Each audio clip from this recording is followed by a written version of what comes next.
મિત્રો, આજના વિડીયોમાં આપણે વીકલી કરંટ અફેર્સમાં માર્ચ 2025ના ટોપ MCQ જોઈશું, જે લેટેસ્ટ અપડેટ છે અને આવનાર બધી પરીક્ષાઓ માટે મોસ્ટ IMP રહેશે. છેલ્લે તમારી ટેસ્ટ પણ લેવામાં આવે છે, તો વિડીયો પૂરો જોવો અને ટેસ્ટ આપી તમે તમારું નોલેજ પણ ચેક કરી શકો છો. એ સિવાય આની PDF પણ તમને પ્રોવાઈડ કરાવવામાં આવશે, એ પણ ફ્રી ઓફ કોસ્ટ. તો જોઈએ ખૂબ જ અગત્યનો આ video. Low level transportable radar LLTR Ashwini કઈ સંસ્થાઓ દ્વારા સંયુક્ત રીતે વિકસાવવામાં આવ્યું છે? તો અહીં સાચો જવાબ થશે DRDO અને બેલ, એટલે કે સંરક્ષણ સંશોધન અને વિકાસ સંગઠન DRDO, defence and research development organisation અને ભારત ઇલેક્ટ્રોનિક્સ લિમિટેડ.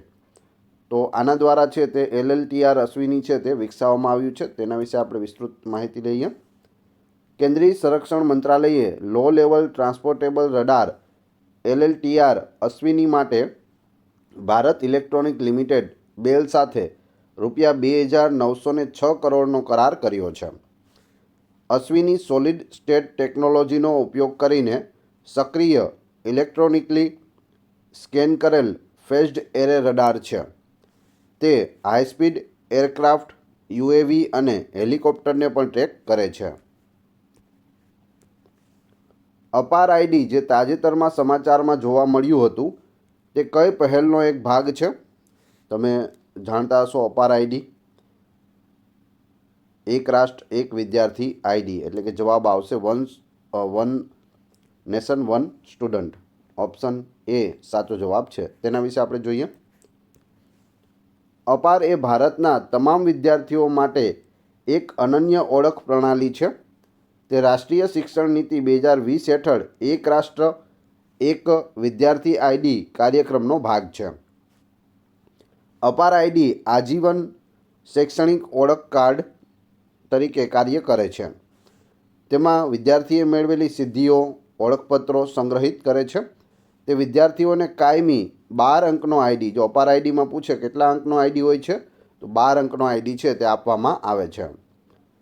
વિદ્યાર્થીઓની ડિગ્રીઓ, શિષ્યવૃત્તિઓ અને પુરસ્કારો રેકોર્ડ કરે છે. આ ID શૈક્ષણિક સ્તરોમાં સરળ સંક્રમણ સુનિશ્ચિત કરે છે. એટલે વિદ્યાર્થીને એક અપાર ID આપવામાં આવશે. એક વિદ્યાર્થી દીઠ એક ID હશે. જે રીતે આપણે આધાર કાર્ડ છે તે રીતે જ અપાર ID છે. વિદ્યાર્થીની શરૂઆતથી લઈ અને પ્રેઝન્ટ સુધીની બધી જ માહિતી અપાર IDમાં હશે. જેમ આધાર કાર્ડના નંબર નાખવાથી આપણું નામ, સરનામું, બધી જ વસ્તુ આવી જાય છે સામે, તો એ જ રીતે અપાર IDના ક્રમ નાખવાથી સ્કૂલને કોઈપણ નવી સ્કૂલમાં એડમિશન લે, કોલેજમાં એડમિશન લે, તો તેને ખ્યાલ આવી જશે કે આ ધોરણમાં કેટલા ગ્રેડ મળેલા છે, કેટલી સિદ્ધિઓ મળેલી છે, કેટલા સર્ટિફિકેટ મળેલા છે. બધી જ માહિતી છે તે તમને અપાર IDમાંથી મળી જશે. ઓડિશામાં સાંખ અને દક્ષિણ કોયલ નદીઓના સંગમથી બનેલી નદીનું નામ શું છે? તો એ નદીનું નામ છે બ્રહ્માણી નદી. Option B. શેનાથી બની છે? તો સાંખ અને કોયલ નદીઓના સંગમથી બને છે. ઓડિશા રાજ્યમાં આવેલી છે.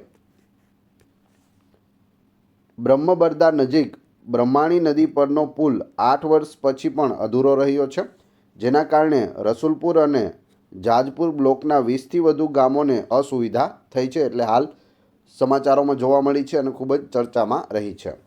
ઓડિશામાંથી વહેતી બ્રાહ્મણી નદી સાંખ અને દક્ષિણ કોયલ નદીઓના સંગમથી બનેલી છે.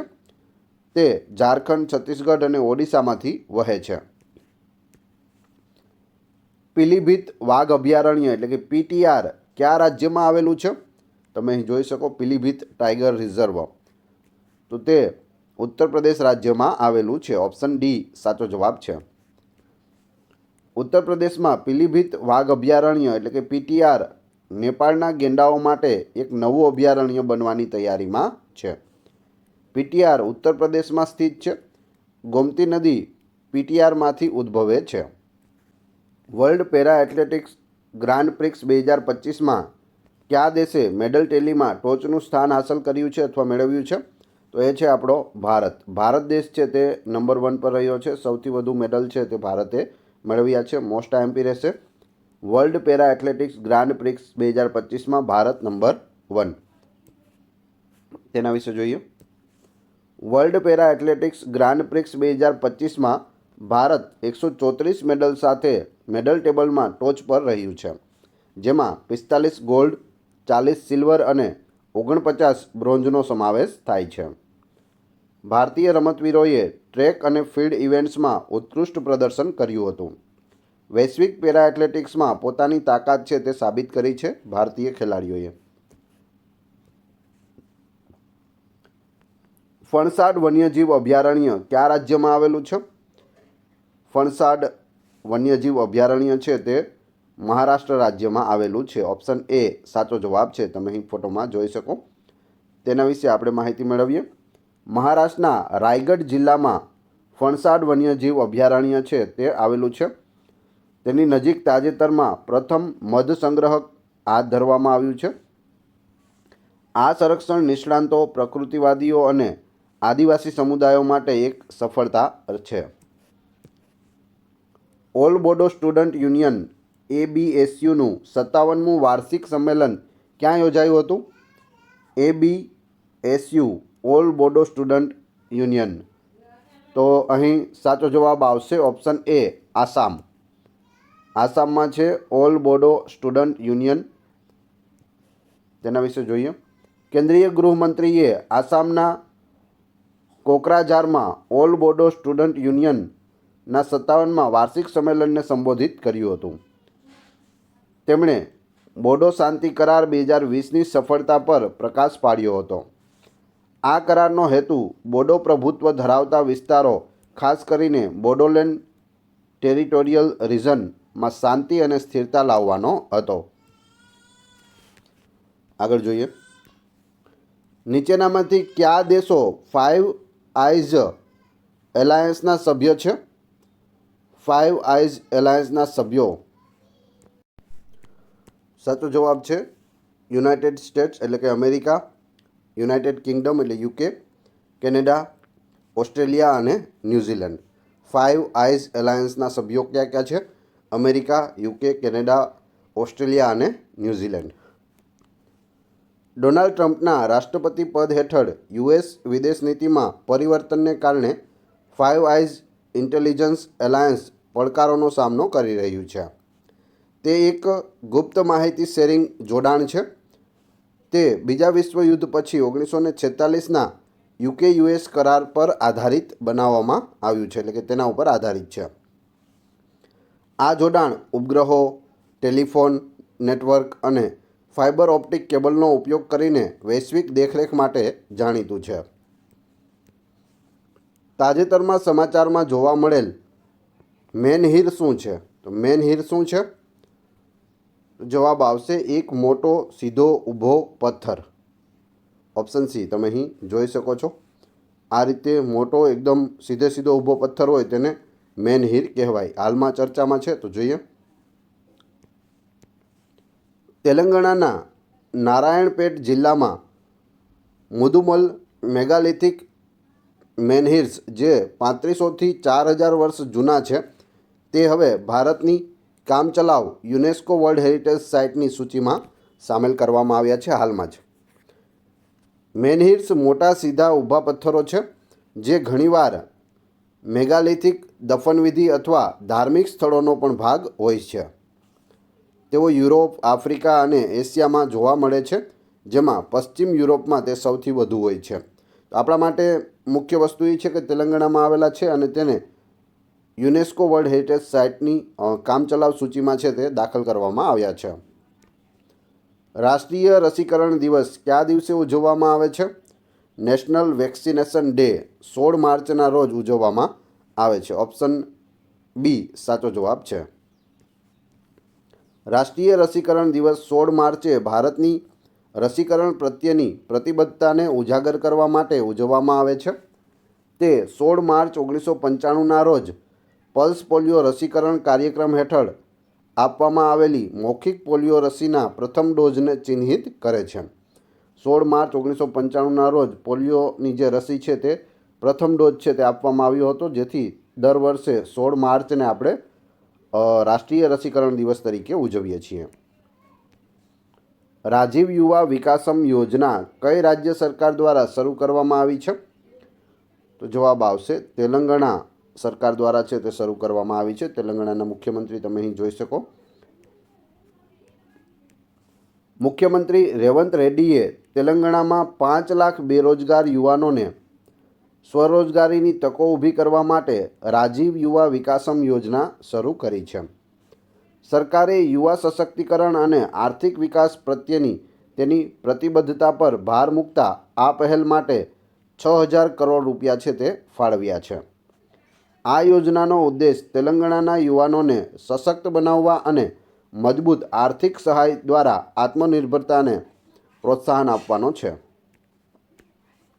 ત્યારબાદ અવકાશ મિશન માટે કઈ સંસ્થાએ હાઈ સ્પીડ માઇક્રોપ્રોસેસર્સ વિક્રમ 3201 અને કલ્પના 3201 વિકસાવ્યા છે?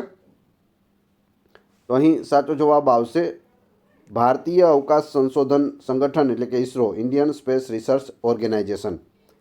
તેના દ્વારા છે તે વિક્રમ 3201 અને કલ્પના 3201 હાઈ સ્પીડ માઇક્રોપ્રોસેસર્સ છે તે વિકસાવવામાં આવ્યા છે. તેના વિશે જોઈએ.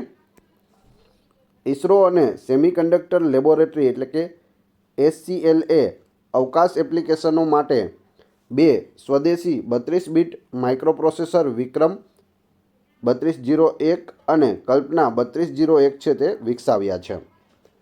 વિક્રમ 3201 એ લોન્ચ વાહનો માટે ભારતનું પ્રથમ સંપૂર્ણપણે સ્વદેશી માઇક્રોપ્રોસેસર છે, એટલે આપણા માટે અગત્યનું છે, જે ફ્લોટિંગ પોઈન્ટ સપોર્ટ સાથે 4 GB મેમરીને હેન્ડલ કરે છે. તે 2009થી ઉપયોગમાં લેવાતા 16 બીટ વિક્રમ 1601ને આગળ ધપાવે છે, એટલે એનું અપડેટેડ વર્ઝન છે. કલ્પના 3201 એ 32 bit spark V8 RISC processor છે, જે ઓપન સોર્સ ટૂલ્સ સાથે સુસંગત છે અને ફ્લાઇટ સોફ્ટવેર સાથે પરીક્ષણ કરવામાં આવ્યું છે. બંને માઇક્રોપ્રોસેસર PSLV C-60 મિશન દરમિયાન અવકાશમાં માન્ય કરવામાં આવ્યા હતા. મહારાષ્ટ્ર સરકારે કયા જિલ્લામાં છત્રપતિ શિવાજી મહારાજના પ્રથમ મંદિરનું ઉદ્ઘાટન કર્યું છે? તો શિવાજી મહારાજનું પ્રથમ મંદિર ક્યાં બનાવવામાં આવ્યું? મહારાષ્ટ્ર રાજ્યમાં. તમે અહીં જોઈ શકો દેવેન્દ્ર ફડણવીસ મહારાષ્ટ્રના વર્તમાન મુખ્યમંત્રી છે અને જિલ્લો કયો આવશે? તો થાણે આવશે. ઓપ્શન બી સાચો જવાબ છે. મહારાષ્ટ્રના મુખ્યમંત્રી દેવેન્દ્ર ફડણવીસે હિન્દુ ચંદ્ર કેલેન્ડર મુજબ છત્રપતિ શિવાજી મહારાજની જન્મ જયંતિ પર થાણે જિલ્લાના ભિવંડી ખાતે તેમના પ્રથમ મંદિરનું ઉદ્ઘાટન કર્યું છે. મુખ્યમંત્રીએ તેને રાષ્ટ્રીય મંદિર ગણાવ્યું છે. તેના પ્રેરણાત્મક મૂલ્ય અને શિવાજી મહારાજના વારસાને પ્રકાશિત કર્યો છે. તેના આર્કિટેક્ટ કોણ છે? તો વિજયકુમાર પાટીલ છે. મંદિરની રચના તેઓએ કરી છે. અને શિલ્પકાર પૂછે તો અરુણ યોગીરાજ, જેણે અયોધ્યામાં બાલ રામ ભગવાનની જે મૂર્તિ બનાવી હતી એ જ છે આ અરુણ યોગીરાજ. એણે શિવાજી મહારાજની મૂર્તિ પણ બનાવી છે. તેની ઊંચાઈ 6.5 ફૂટની રાખવામાં આવી છે. તો આ બધી જ ડિટેલો છે, તમે યાદ રાખજો, આમાંથી કોઈ પણ વસ્તુ પૂછાઈ શકે. રાજસ્થાનના કયા વાઘ અભયારણ્યમાં તાજેતરમાં એક દુર્લભ કારાકલ જોવા મળ્યો છે? આ પ્રશ્નનો જવાબ જોઈએ તે પહેલાં વિડીયો પસંદ આવી રહ્યો હોય તો લાઇક અવશ્ય કરી દેજો. ચેનલ ઉપર નવા હોય તો ચેનલને સબસ્ક્રાઈબ કરી બેલ પ્રેસ કરવાનું નહીં ભૂલશો, જેથી આગળ પણ આપને સારા સારા વિડીયો મળતા રહે. તમારા બધા મિત્રો કે જે સ્પર્ધાત્મક પરીક્ષાની તૈયારી કરી રહ્યા છે તે બધા મિત્રો સાથે આ વિડીયો શેર અવશ્ય કરી દેજો. આની PDF પણ હું તમને આપીશ, જેથી તમે સરળતાથી યાદ રાખી શકો અને વારંવાર રીડ કરી શકો. તો જોઈએ, જવાબ આવશે Mukundra Hills Tiger Reserve. Option D. ક્યાં આવેલું છે? રાજસ્થાનમાં આવેલું છે. ત્યાં દુર્લભ કારાકલ છે તે જોવા મળ્યું છે. તમે અહીં જોઈ શકો. આ છે, એના વિશે પણ આપણે માહિતી મેળવીએ. રાજસ્થાનના કુમુદ્ર હિલ્સ ટાઈગર રિઝર્વમાં એક દુર્લભ કારાકલ જોવા મળ્યો હતો. કારાકલ એક મધ્યમ કદની નિશાચર જંગલી બિલાડી છે, જેને ભારતમાં સિયાગોસ પણ કહેવામાં આવે છે. મધ્ય પૂર્વ, આફ્રિકા અને દક્ષિણ એશિયામાં એ જોવા મળે છે. ભારતમાં મુખ્યત્વે રાજસ્થાન અને ગુજરાતમાં તો ફક્ત 50 જ છે. તેમનું શરીર પાતળું છે, લાંબા પગ છે અને 8 થી 18 કિલો વજન હોઈ શકે છે. પક્ષીઓને પકડવા માટે 2 મીટર ઊંચો છે તે કૂદકો મારવાની અને 80 કિલોમીટર પ્રતિ કલાકની ઝડપે દોડવાની તેની ક્ષમતા રહેલી છે. ગુજરાતમાં ક્યાં જોવા મળે તો કચ્છમાં તે જોવા મળે છે. કાંગેરવેલી રાષ્ટ્રીય ઉદ્યાન કયા રાજ્યમાં આવેલું છે? અહીં તમે જોઈ શકો આ છે કાંગેરવેલી રાષ્ટ્રીય ઉદ્યાન, તો તે છત્તીસગઢ રાજ્યમાં આવેલું છે. Option D. છત્તીસગઢના બસ્તર જિલ્લામાં આવેલ કાંગેરવેલી નેશનલ પાર્ક કુદરતી શ્રેણી હેઠળ યુનેસ્કો વર્લ્ડ હેરિટેજ સાઇટની કામચલાઉ યાદીમાં ઉમેરવામાં આવ્યું છે. તો એટલા માટે આપણા માટે આ મહત્ત્વનું થાય છે કેમ કે યુનેસ્કોએ તેની કામચલાઉ યાદીમાં આને એડ કર્યું છે. કાંગરવેલી નેશનલ પાર્ક છત્તીસગઢ બસ્તર જિલ્લો તે છત્તીસગઢના જગદલપુરમાં સ્થિત છે. આ પાર્કનું નામ કોલાબ નદીની ઉપનદી કાંગેરી નદી પરથી રાખવામાં આવ્યું છે. કઈ રાજ્ય સરકારે ભારતની પ્રથમ ઉદ્યોગ આધારિત ડિજિટલ ડિટોક્સ પહેલ બિયોન્ડ સ્ક્રીન્સ શરૂ કરી છે? બિયોન્ડ સ્ક્રીન્સ કોણે શરૂ કરી છે? તો જવાબ આવશે કર્ણાટક રાજ્યએ શરૂ કરી છે. Option A. તેના વિશે જોઈએ. કર્ણાટકના આઈટી મંત્રી પ્રિયાંક ખડગેએ મંગળવારે ભારતની પ્રથમ ઉદ્યોગ આધારિત ડિજિટલ ડિટોક્સ પહેલ બિયોન્ડ સ્ક્રીન શરૂ કરી છે. આ પહેલ ઓલ ઇન્ડિયા ગેમિંગ ફેડરેશન અને ઇલેક્ટ્રોનિક્સ, આઈટી, બાયોટેકનોલોજી અને વિજ્ઞાન અને ટેકનોલોજી વિભાગના સહયોગથી જવાબદાર ગેમિંગ અને ડિજિટલ વપરાશને છે તે પ્રોત્સાહન આપે છે. તેનો ઉદ્દેશ્ય સંતુલિત ટેકનોલોજીના ઉપયોગને પ્રોત્સાહન આપીને ડિજિટલ વ્યસન સામે લડવાનો છે. જે ડિજિટલ વ્યસનો વધી ગયા છે, મોબાઈલ વગર બાળકોથી અથવા તો લોકોથી રહી શકાતું નથી, તો જે ડિજિટલ વ્યસન થયા છે તેના સામે લડવાનો આનો ઉદ્દેશ્ય રહેલો છે. આ પહેલની જાહેરાત GAFX 2025 એટલે કે ગેમ્સ, એનિમેશન અને વિઝ્યુઅલ ઇફેક્ટ્સ ખાતે કરવામાં આવી હતી અને તેમાં એક સમર્પિત ડિજિટલ ડિટોક્સ સેન્ટર અને વેબસાઇટનો પણ સમાવેશ થાય છે. ક્યુ શહેર ભારતના પ્રથમ PPP મોડલ આધારિત ગ્રીન વેસ્ટ પ્રોસેસિંગ પ્લાન્ટનું ઘર બન્યું છે? મોસ્ટ આઈએમપી રહેશે. પ્રથમ છે ભારતનું PPP આધારિત ગ્રીન વેસ્ટ પ્રોસેસિંગ પ્લાન્ટ. જવાબ આવશે ઓપ્શન સી, ઇન્દોર. સ્વચ્છ ભારત મિશન શહેરી હેઠળ ઇન્દોર ભારતનો પ્રથમ PPP model green waste processing plant શરૂ કરી રહ્યું છે.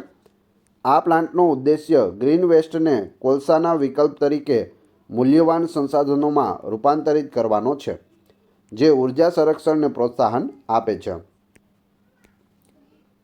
જોમી ટ્રાઇબ મુખ્યત્વે ભારતના કયા રાજ્યોમાં જોવા મળે છે? જોમી ટ્રાઇબ કયા રાજ્યમાં જોવા મળે છે? તો જોઈએ.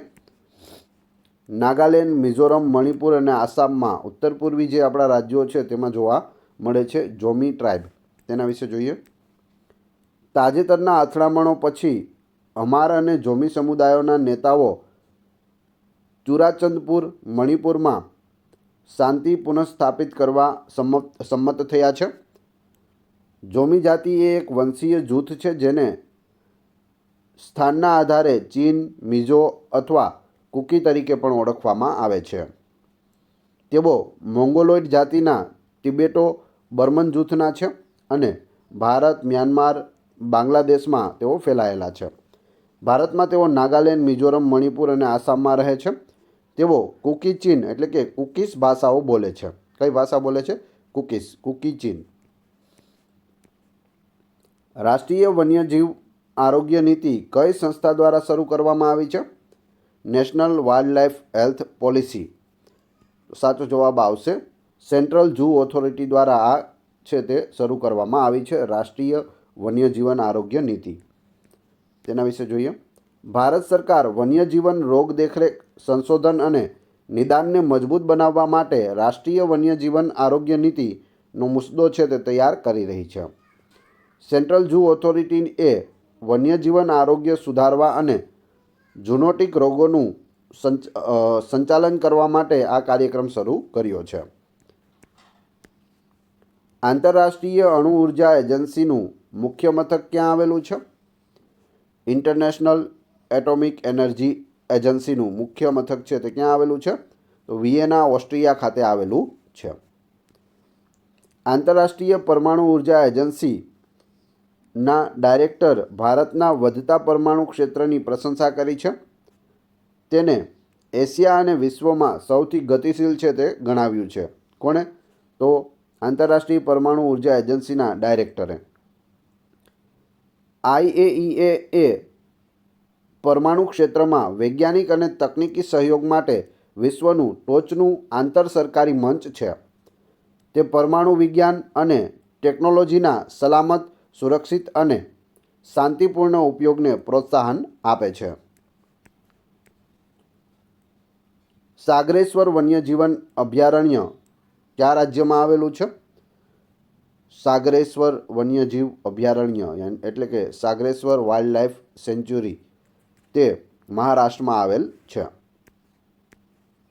મહારાષ્ટ્રના સાંગલી જિલ્લામાં આવેલ સાગરેશ્વર વન્યજીવન અભયારણ્યમાં 536 સાબર અને 295 ચિતલ એટલે કે સ્પોટેડ હરણ છે તે જોવા મળ્યા છે. માનવસર્જિત વન્યજીવન અભયારણ્યમાં તે સૌથી વધુ હરણની વસ્તી ધરાવે છે. તેનું નામ પ્રાચીન સાગરેશ્વર મંદિરના નામ પરથી રાખવામાં આવ્યું છે. ટેલિકોમ્યુનિકેશન અને ઇન્ફોર્મેશન ટેકનોલોજી એટલે કે આઈટીમાં નવીનતાને પ્રોત્સાહન આપવા માટે કઈ સંસ્થાએ સમર્થ ઇન્ક્યુબેશન પ્રોગ્રામ છે તે શરૂ કર્યો છે? સમર્થ ઇન્ક્યુબેશન પ્રોગ્રામ જવાબ આવશે C. Option B. Centre for Development of Telematics C. જોઈએ. Centre for Development of Telematics એટલે કે C. એ ટેલિકોમ્યુનિકેશન અને ઇન્ફોર્મેશન ટેકનોલોજીમાં નવીનતાને પ્રોત્સાહન આપવા માટે સમર્થ ઇન્ક્યુબેશન પ્રોગ્રામ શરૂ કર્યો છે. તે telecom software, cyber security, 5G, 6G, AI, IoT અને ક્વોન્ટમ ટેકનોલોજીમાં કામ કરતા સ્ટાર્ટઅપ્સને તે સપોર્ટ કરે છે. તાજેતરમાં સમાચારમાં ઉલ્લેખિત સોનિક શસ્ત્રોનું પ્રાથમિક કાર્ય શું છે? સોનિક શસ્ત્રો, સોનિક વેપન્સ તો હાલમાં ચર્ચામાં છે. તેનું પ્રાથમિક કાર્ય લાંબા અંતર સુધી મોટા પીડાદાયક અવાજો પહોંચાડવાનો. તમે સોનિક શબ્દ સાંભળેલો હશે, અવાજ સાથે આ સંકળાયેલો છે. તો મોટા અને પીડાદાયક અવાજો છે તે દૂર સુધી પહોંચાડવા માટેનું આ વેપન છે. સર્બિયન સરકાર પર બેલગ્રેડમાં વિરોધીઓને વિખેરવા માટે પ્રતિબંધિત સોનિક હથિયારનો ઉપયોગ કરવાનો આરોપ છે. સોનિક હથિયારો, જેને એકોસ્ટિક હથિયારો પણ કહેવાય છે, લાંબા અંતર સુધી મોટા પીડાદાયક અવાજોનું તે ઉત્સર્જન કરે છે. તેઓ લોકોને વિક્ષેપિત કરવા, દિશાહીન કરવા અથવા અક્ષમ કરવા માટે શ્રાવ્ય અથવા અશ્રાવ્ય ધ્વનિ તરંગોનો ઉપયોગ કરે છે. તો ટોળું એકઠું થયું છે અહીંયા, સરકારે તેને વિખેરી નાખવું છે, તો ત્યાં તે આ વેપનનો ઉપયોગ કરશે. મોટા અવાજ પીડાદાયક કે જેથી કાનમાં દર્દ થવા માંડે તેવા અવાજોવાળા વેપન છે અહીંયા ફોડશે, જેથી માણસો છે તે દૂર થઈ જશે. અને આ પ્રતિબંધિત છે, આને વાપરવાની મનાઈ છે. ટ્રેડ રેમેડીઝના મહાનિર્દેશાલય કયા મંત્રાલય હેઠળ કાર્ય કરે છે? DGTR ટ્રેડ મેરિડીઝના મહાનિર્દેશાલય છે તે જવાબ આવશે વાણિજ્ય અને ઉદ્યોગ મંત્રાલય, ડિપાર્ટમેન્ટ ઓફ કોમર્સની અંડરમાં તે કામ કરે છે. વાણિજ્ય મંત્રાલયે વેપાર ડાયવર્ઝનની ચિંતાઓને દૂર કરવા માટે સ્ટીલની આયાત પર 12% ડ્યુટીની ભલામણ કરી છે. ડિરેક્ટોરેટ જનરલ ઓફ ટ્રેડ રેમેડીઝની સ્થાપના 17 મે 2018ના રોજ કરવામાં આવી હતી, જે directorate general of anti dumping અને એલાઇડ ડ્યુટીઝને બદલે છે. વધુ જવાબદાર અને નાગરિક કેન્દ્રિત કાર્યબળ બનાવવા માટે કયા મંત્રાલયે રાષ્ટ્રીય કર્મયોગી જન સેવા કાર્યક્રમ શરૂ કર્યો છે? તો જવાબ આવશે આયુષ મંત્રાલયે રાષ્ટ્રીય કર્મયોગી જન સેવા કાર્યક્રમ છે તે શરૂ કર્યો છે. આયુષ મંત્રાલયે વધુ જવાબદાર અને નાગરિક કેન્દ્રિત કાર્યબળ બનાવવા માટે રાષ્ટ્રીય કર્મયોગી જન સેવા કાર્યક્રમની પ્રથમ બેચ શરૂ કરી છે. મંત્રાલયના સચિવ વૈદ રાજેશ કોટેચાએ ક્ષમતા નિર્માણ આયોગ પહેલ હેઠળ આ કાર્યક્રમનું ઉદ્ઘાટન કર્યું છે. કયું રાજ્ય ભારતનું પ્રથમ રાજ્ય બન્યું છે જેણે સાંકેતિક ભાષામાં વિધાનસભાની કાર્યવાહીનું પ્રસારણ કર્યું છે? તો ભારતનું પ્રથમ રાજ્ય બની ગયું છે પંજાબ. શું કર્યું? તો સાંકેતિક ભાષામાં વિધાનસભાની કાર્યવાહીનું પ્રસારણ કર્યું છે. તેના વિશે જોઈએ. પંજાબ વિધાનસભાની કાર્યવાહીનું સાંકેતિક ભાષામાં પ્રસારણ કરનારું પ્રથમ ભારતીય રાજ્ય બન્યું છે. મોસ્ટ આઈએમપી રહેશે, ખાસ યાદ રાખજો. સામાજિક સુરક્ષા, મહિલા અને બાળ વિકાસ મંત્રી ડૉક્ટર બલજીત કૌરે આ પહેલની જાહેરાત કરી છે. તેનો ઉદ્દેશ્ય બહેરાશ ધરાવતા લોકો માટે કાયદાકીય ચર્ચાઓ સુલભ બનાવવાનો છે. બજેટ સત્રમાં રાજ્યપાલનું ભાષણ સાંકેતિક ભાષામાં પ્રસારિત કરવામાં આવ્યું હતું. Pension fund regulatory and development authority કયા મંત્રાલય હેઠળ કાર્ય કરે છે? તો તે નાણાં મંત્રાલય હેઠળ કાર્ય કરે છે. Option B. Pension fund regulatory and development authority એ નેશનલ પેન્શન સિસ્ટમ NPS 2025 હેઠળ યુનિફાઈડ પેન્શન સ્કીમ એટલે કે UPS માટે નિયમો છે તે જારી કર્યા છે. આ PFRDA એક્ટ 2014 હેઠળ સ્થાપિત એક વૈધાનિક નિયમનકારી સંસ્થા છે. તેનો ઉદ્દેશ્ય પેન્શન ફંડનું નિયમન કરીને અને ગ્રાહકોના હિતોનું રક્ષણ કરીને વૃદ્ધાવસ્થાની આવક સુરક્ષાને પ્રોત્સાહન આપવાનો છે. PFRDA નાણાં મંત્રાલય હેઠળ કાર્ય કરે છે.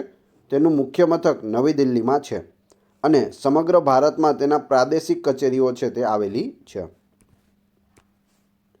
સરકારે કયા રાજ્યમાં ઉત્તર ભારતના પ્રથમ પરમાણુ ઉર્જા પ્રોજેક્ટની સ્થાપનાની જાહેરાત કરી છે? ઉત્તર ભારતનો આ પ્રથમ પરમાણુ ઉર્જા પ્રોજેક્ટ છે. તો જવાબ આવશે હરિયાણા. ઓપ્શન એ સાચો જવાબ છે.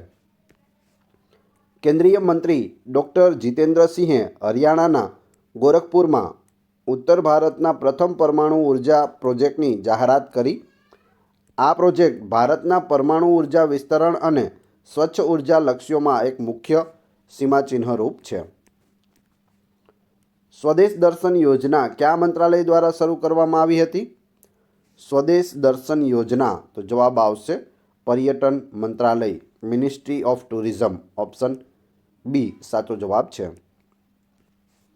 જાહેર હિસાબ સમિતિએ સ્વદેશ દર્શન યોજનાના નબળા અમલીકરણ માટે કેન્દ્રીય પર્યટન મંત્રાલયની ટીકા કરી છે. હાલમાં જ આ યોજના 2015માં પર્યટન મંત્રાલય દ્વારા થીમેટિક સર્કિટ દ્વારા ટકાઉ, જવાબદાર અને પર્યટન સ્થળો વિકસાવવા માટે શરૂ કરવામાં આવી હતી.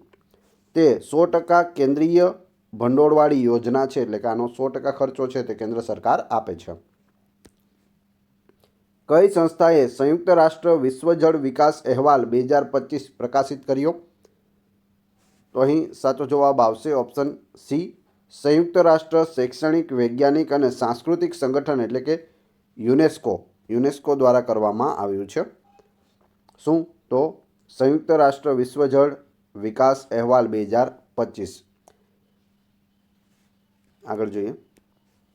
2025નો સંયુક્ત રાષ્ટ્ર વિશ્વ જળ વિકાસ અહેવાલ યુનેસ્કો દ્વારા પ્રકાશિત કરવામાં આવ્યો હતો. તે ઇકોસિસ્ટમ, અર્થતંત્ર અને સમાજને ટકાવી રાખવામાં પર્વતો અને અલ્પાઇન હિમનદીઓ એટલે કે પાણીના ટાવરની મહત્વપૂર્ણ ભૂમિકા પર પ્રકાશ પાડે છે. જંગલો પર્વતીય વિસ્તારોના 40% ભાગને આવરી લે છે. એક્સરસાઇઝ સી ડ્રેગન 2025 કયા દેશ દ્વારા આયોજિત કરવામાં આવી હતી? એક્સરસાઇઝ સી ડ્રેગન 2025 તો અહીં જવાબ આવશે અમેરિકા. ઓપ્શન એ સાચો જવાબ છે. તેના વિશે જોઈએ. ભારતીય નૌકાદળે તાજેતરમાં સી ડ્રેગન 2025 કવાયતમાં ભાગ લીધો હતો, જે ઇન્ડો પેસિફિક ક્ષેત્રમાં એક બહુરાષ્ટ્રીય એન્ટી સબમરીન વોરફેર કવાયત છે. એક્સરસાઇઝ સી ડ્રેગન 2025 અમેરિકન નેવીના 7મા ફ્લીટ દ્વારા યજમાનિત કરવામાં આવી હતી. આ કવાયત એન્ડરસન એરફોર્સ બેઝ, ગુઆન ખાતે યોજાઈ હતી. આગળ, ગંભીર નદી જે તાજેતરમાં સમાચારમાં જોવા મળી હતી તે મુખ્યત્વે કયા રાજ્યમાં આવેલી છે? ગંભીર નદી તમે અહીં જોઈ શકો, રાજસ્થાન કી નદિયા બાણગંગા, ગંભીર, સાબરમતી અને બનાસ. એમાં બનાસ આપણા ગુજરાતમાં આવે છે, નીકળે છે રાજસ્થાનમાંથી. સાબરમતી પણ રાજસ્થાનમાંથી નીકળી અને આપણા ગુજરાતમાં આવે છે. તો સાચો જવાબ આવશે રાજસ્થાન. ધાના પક્ષી અભયારણ્યને પાણી પૂરું પાડતી ગંભીર નદીના પૂરના મેદાન પર કથિત અતિક્રમણ અંગે રાજસ્થાન હાઈકોર્ટે ઉચ્ચ અધિકારીઓ પાસેથી જવાબ માંગ્યો છે. ગંભીર નદી, જેને ઉતાંગન નદી પણ કહેવામાં આવે છે, તે રાજસ્થાનમાં એક મોસમી નદી છે જે ફક્ત વરસાદની ઋતુમાં વહે છે. આગળ, ચેલેન્જર 150 એ કઈ સંસ્થા દ્વારા સમર્પિત વૈશ્વિક ઊંડા સમુદ્ર સંશોધન પહેલ છે? તો જવાબ આવશે United Nations education, scientific and cultural organisation, એટલે કે યુનેસ્કો દ્વારા આ કરવામાં આવ્યું છે. તેના વિશે જોઈએ. વૈજ્ઞાનિકોએ 13 જાન્યુઆરી 2025ના રોજ જ્યોર્જ 6 આઇસ શેલ્ફ તોડી નાખનાર A84 આઇસબર્ગ દ્વારા ખુલ્લા દરિયાઈ તળ પર નવી પ્રજાતિઓ છે તે શોધી કાઢી છે. આઇસ શેલ્ફ એ બરફનો તરતો જથ્થો છે જે તે જમીન પરથી હિમનદીઓ દ્વારા બને છે જે સમુદ્ર ઉપર ફેલાયેલો હોય છે. એન્ટાર્કટિકા અને ગ્રીનલેન્ડ બરફની ચાદર પૃથ્વીના મીઠા પાણીના 2/3 ભાગ ધરાવે છે, જેમાં પશ્ચિમ એન્ટાર્કટિક બરફની ચાદર સૌથી મોટી છે.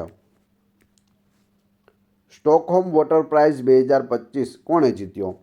સ્ટોકહોમ વોટર પ્રાઇઝ કોને આપવામાં આવ્યો? તો અહીં જવાબ આવશે ગુન્ટર બ્લોસલને આપવામાં આવ્યો. આ છે ગુન્ટર બ્લોસન. તેના વિશે જોઈએ. પ્રખ્યાત હાઇડ્રોલોજિસ્ટ ગુન્ટર બ્લોસલને પૂરના જોખમો અને આબોહવા પરિવર્તનની અસરો પરના તેમના સંશોધન માટે 2025નો સ્ટોકહોમ વોટર પ્રાઇઝ છે તે મળ્યો છે. સ્ટોકહોમ વોટર પ્રાઇઝ એ જળ વિજ્ઞાન, વ્યવસ્થાપન અને સંરક્ષણમાં સિદ્ધિઓને માન્યતા આપતો પ્રતિષ્ઠિત વૈશ્વિક પુરસ્કાર છે. 1991માં સ્ટોકહોમ વોટર ફેસ્ટિવલ દરમિયાન આને સ્થાપિત કરવામાં આવ્યો હતો. તે સ્વચ્છ પાણી પ્રત્યે સ્વીડનની પ્રતિબદ્ધતાને પ્રકાશિત કરે છે. યુરેશિયન ગોશોક તાજેતરમાં મહારાષ્ટ્રના કયા વન્યજીવ અભયારણ્યમાં જોવા મળ્યું છે? યુરેશિયન ગોશોક અહીં તમે જોઈ શકો એ જોવા મળ્યું છે. જવાબ આવશે તાનસા વન્યજીવ અભયારણ્યમાં આ જોવા મળ્યું છે. યુરેશિયન ગોશોક, જેને એસિપિટર જેન્ટિલિસ પણ કહે છે, એક મધ્ય મોટું શિકારી પક્ષી છે. તાજેતરમાં મહારાષ્ટ્રના તાનસા વન્યજીવ અભયારણ્યમાં એક વનરક્ષક દ્વારા તે જોવા મળ્યું હતું. તે એસિપિડ્રીટે પરિવારનો છે, જેમાં ગરુડ, બઝાર્ડ અને હેરિયરનો સમાવેશ થાય છે. તે યુરોપ, એશિયા અને ઉત્તર અમેરિકાના ભાગોમાં વ્યાપકપણે છે તે જોવા મળે છે, જ્યાં તેને ઉત્તરીય ગોશોક કહેવામાં આવે છે. રાષ્ટ્રીય ઈ-વિધાન એપ્લિકેશન NEVA લાગુ કરનાર ભારતમાં સૌપ્રથમ કયું રાજ્ય હતું? NEVA એટલે કે રાષ્ટ્રીય ઈ-વિધાન એપ્લિકેશન લાગુ કરનાર કોણ છે? તો જવાબ આવશે નાગાલેન્ડ. Option B, Nagaland. તેના વિશે જોઈએ. પેપરલેસ કાયદાકીય પ્રક્રિયા માટે રાષ્ટ્રીય ઈ-વિધાન એપ્લિકેશન અપનાવનારી દિલ્હી ભારતની 28મી વિધાનસભા બની છે. 2022માં નાગાલેન્ડ રાષ્ટ્રીય ઈ-વિધાન એપ્લિકેશન લાગુ કરનાર પ્રથમ રાજ્ય હતું. દિલ્હી વિધાનસભાએ 22 માર્ચ 2025ના રોજ કેન્દ્રીય સંસદીય બાબતોના મંત્રાલય અને રાષ્ટ્રીય રાજધાની પ્રદેશ દિલ્હી સરકાર સાથે સમજૂતી કરાર પર હસ્તાક્ષર કર્યા છે. કેન્દ્રીય મંત્રી કિરેન રિજિજુ અને દિલ્હી વિધાનસભાના અધ્યક્ષ વિજેન્દ્ર ગુપ્તાની હાજરીમાં નવી દિલ્હીમાં આ સમજૂતી કરાર પર હસ્તાક્ષર કરવામાં આવ્યા હતા. આગળ જોઈએ. જળ શક્તિ અભિયાન કેચ ધ રેઇન 2025 પહેલની 6ઠ્ઠી આવૃત્તિ કયા રાજ્યમાં શરૂ કરવામાં આવી હતી? જળ શક્તિ અભિયાન કેચ ધ રેઇન 2025. તો સાચો જવાબ આવશે હરિયાણા. Option A. જળ શક્તિ અભિયાન કેચ ધ રેઇન 2025ની 6ઠ્ઠી આવૃત્તિ 22 માર્ચ 2025ના રોજ વિશ્વ જળ દિવસના રોજ હરિયાણાના પંચકુલામાં શરૂ કરવામાં આવી હતી. પૂછવામાં આવે વિશ્વ જળ દિવસ ક્યારે ઉજવાય છે? તો 22 માર્ચ. તે સમગ્ર ભારતમાં 148 પાણીની તંગીવાળા જિલ્લાઓ પર ધ્યાન કેન્દ્રિત કરે છે. હોર્મુઝની સ્ટ્રેટ કયા બે જળ સંસ્થાઓને જોડે છે? હોર્મુઝની સ્ટ્રેટ છે તે પર્શિયન અખાત અને ઓમાનના અખાતને જોડે છે. ઓપ્શન બી સાચો જવાબ છે. યુનાઇટેડ સ્ટેટ્સ સાથેના તણાવ વચ્ચે ઈરાને હોર્મુઝ સ્ટ્રેટ નજીક ગ્રેટર તુમ, લેસર તુમ અને અબુ મુસાના વિવાદિત ટાપુઓ પર મિસાઇલ સિસ્ટમ સ્થાપિત કરી છે. હોર્મુઝ સ્ટ્રેટ ઈરાન અને અરબી દ્વીપકલ્પ, ખાસ કરીને સંયુક્ત આરબ અમીરાત અને મુસદ્દમ એટલે કે ઓમાન વચ્ચેનો એક સાંકડો જળમાર્ગ છે. તે પર્શિયન અખાતને ઓમાનના અખાત સાથે જોડે છે. તાજેતરમાં સમાચારોમાં જોવા મળેલ સિથિયા રોઝમેલિએન્સિસ એ શું છે? સિથિયા રોઝમેલિએન્સિસ એ શું છે? તો તે મીઠા પાણીના શેવાળની એક નવી પ્રજાતિ છે. તમે અહીં જોઈ શકો, મીઠા પાણીના શેવાળની નવી પ્રજાતિનું નામ ખાસ યાદ રાખી લેજો. તેના વિશે જોઈએ.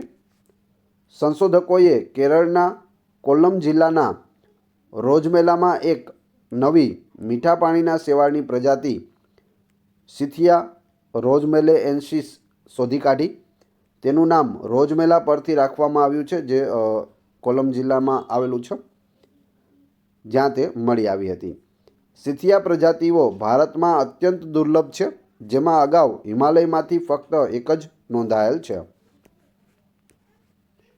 59મો જ્ઞાનપીઠ પુરસ્કાર જીતનાર વિનોદ કુમાર શુક્લા કયા રાજ્યના છે? મોસ્ટ આઈએમપી પ્રશ્ન છે. હાલમાં જ વિનોદ કુમાર શુક્લાને છે તે 59મો જ્ઞાનપીઠ પુરસ્કાર મળ્યો છે.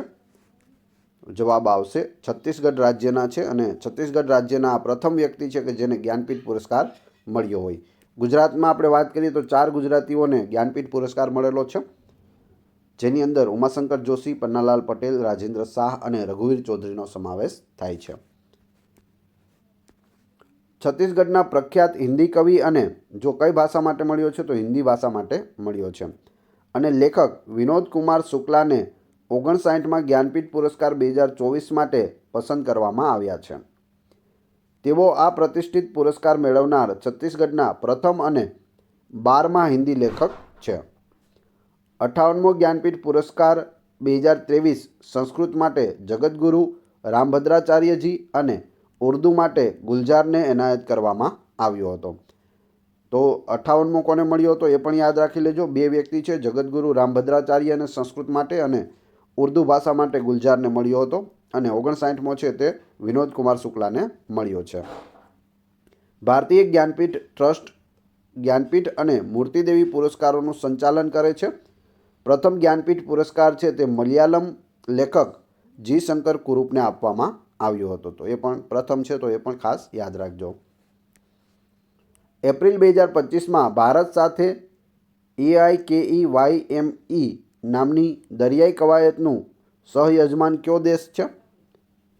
તો અહીં સાચો જવાબ આવશે તાંઝાનિયા. ઓપ્શન એ, ભારત અને તાંઝાનિયા વચ્ચે AIKEYME નામની છે તે દરિયાઈ કવાયત થાય છે. તેના વિશે જોઈએ. ભારતીય નૌકાદળ આફ્રિકન રાષ્ટ્રો સાથે આફ્રિકા ભારતની મેરીટાઈમ એન્ગેજમેન્ટમાં ભાગ લેશે. એનો અર્થ સંસ્કૃતમાં એકતા થાય છે. જે આ શબ્દ છે એકેમી, એનો અર્થ શું થાય સંસ્કૃતમાં? એકતા. અને તેનો હેતુ નૌકાદળની આંતર કાર્યક્ષમતા સુધારવાનો છે. પ્રથમ આવૃત્તિ ભારતીય નૌકાદળ અને તાંઝાનિયા પીપલ્સ ડિફેન્સ ફોર્સ દ્વારા છે તે દાર એ સલામ તાંઝાનિયામાં સહયજમાન છે. સંરક્ષણ પ્રધાન રાજનાથસિંહ એપ્રિલ 2025ના મધ્યમાં આ કાર્યક્રમનું ઉદ્ઘાટન કરશે. માર્ચ 2025માં કઈ રાજ્ય સરકારે માનવ અંગો અને પેશીઓનું પ્રત્યારોપણ કાયદો અપનાવ્યો છે? તો જવાબ આવશે તેલંગાણા સરકારે અપનાવ્યો છે. તેલંગાણા વિધાનસભાએ માનવ અંગો અને પેશીઓનું પ્રત્યારોપણ કાયદો 1994 નંબર 42 લાગુ કરવા માટે ઠરાવ અપનાવ્યો છે. આ કાયદો અંગ પ્રત્યારોપણનું નિયમન કરે છે અને માનવ અંગો અને પેશીઓમાં વ્યાપારી વ્યવહારોને અટકાવે છે. એટલે માનવ અંગોનો જે વ્યાપારીકરણ થઈ રહ્યું છે તે અટકાવે છે. નાગાર્જુન સાગર શ્રીશૈલમ ટાઈગર રિઝર્વ કયા રાજ્યમાં સ્થિત છે? નાગાર્જુન સાગર શ્રીશૈલમ ટાઈગર રિઝર્વ છે તે આંધ્રપ્રદેશ રાજ્યમાં આવેલું છે. તે આંધ્રપ્રદેશમાં પૂર્વી ઘાટની એક શાખા નલ્લામાલા પર્વતમાળામાં સ્થિત છે. તે ભારતનું સૌથી મોટું વાઘ અભયારણ્ય છે. Billie Jean King Cup Asia Oceania Group 1 tennis ટુર્નામેન્ટનું આયોજન કયું ભારતીય શહેર કરે છે? તો આનું આયોજન છે તે બિલી જીન કિંગ કપ છે તે પુણેમાં થશે. ઓપ્શન ડી સાચો જવાબ છે.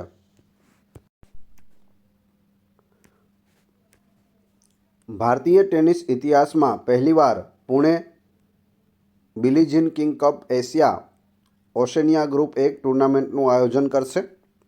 આ ઇવેન્ટ 8થી 12 એપ્રિલ દરમિયાન મહાલુંગે બાલેવાડી ટેનિસ કોમ્પ્લેક્સ ખાતે યોજાશે. આ 25 વર્ષ પછી મહારાષ્ટ્રનું આંતરરાષ્ટ્રીય ટેનિસમાં પુનરાગમન છે તે દર્શાવે છે. તેમાં 6 ટીમો ભાગ લેશે. Bharat, New Zealand, Chinese Taipei, Hong Kong, Korea અને થાઇલેન્ડ. રાઉન્ડ રોબિન ફોર્મેટમાં 2 સિંગલ્સ અને 1 ડબલ્સ મેચ સાથે સ્પર્ધા કરાશે. અંકિત રૈના અને ડબલ્સ નિષ્ણાત પ્રાર્થના થોમ્બ્રેના નેતૃત્વ હેઠળ ભારત 2 ક્વોલિફિકેશન સ્થાનો માટે લક્ષ્ય રાખશે. હિક્કી-પિક્કી જાતિ મુખ્યત્વે કયા રાજ્યમાં જોવા મળે છે? તમે અહીં જોઈ શકો હિક્કી-પિક્કી ટ્રાઇબ છે તો તે કર્ણાટક રાજ્યમાં જોવા મળે છે. તેના વિશે જોઈએ. નીતિમાં ફેરફારને કારણે કર્ણાટકના દાવણગેરે ચિન્નાગિરીમાંથી 22 હિક્કી-પિક્કી જાતિના સભ્યોને દંડ ફટકારવામાં આવ્યો હતો અને ગેબોન છોડવાનું કહેવામાં આવ્યું હતું. હિક્કી-પિક્કી એક અર્ધ-વિચરતી જાતિ છે જે પરંપરાગત રીતે પક્ષી પકડનારા અને શિકારીઓ તરીકે ઓળખાય છે. તેઓ કર્ણાટકના મુખ્ય આદિવાસી સમુદાયોમાંની એક છે અને પશ્ચિમ અને દક્ષિણ ભારતમાં પણ રહે છે. હવે તમારી ટેસ્ટ. જે આપણે વિડીયો જોયો તેમાંથી તમને અહીં પ્રશ્ન પૂછવામાં આવે છે જેનો જવાબ તમારે ક્રમશઃ કમેન્ટ બોક્સમાં આપવાનો છે જેથી તમને ખ્યાલ આવે તમને કેટલું યાદ રહે છે. પરીક્ષામાં આવો પ્રશ્ન પૂછાય તો તમને આવડે છે કે નહીં. પ્રશ્ન 1. અપાર આઈડી જે તાજેતરમાં સમાચારમાં જોવા મળ્યું હતું તે કઈ પહેલનો એક ભાગ છે? બીજો, World Para Athletics Grand Prix 2025માં કયા દેશે મેડલ ટેલીમાં ટોચનું સ્થાન મેળવ્યું છે? બંનેના જવાબ ક્રમશઃ કમેન્ટ બોક્સમાં આપી દેજો.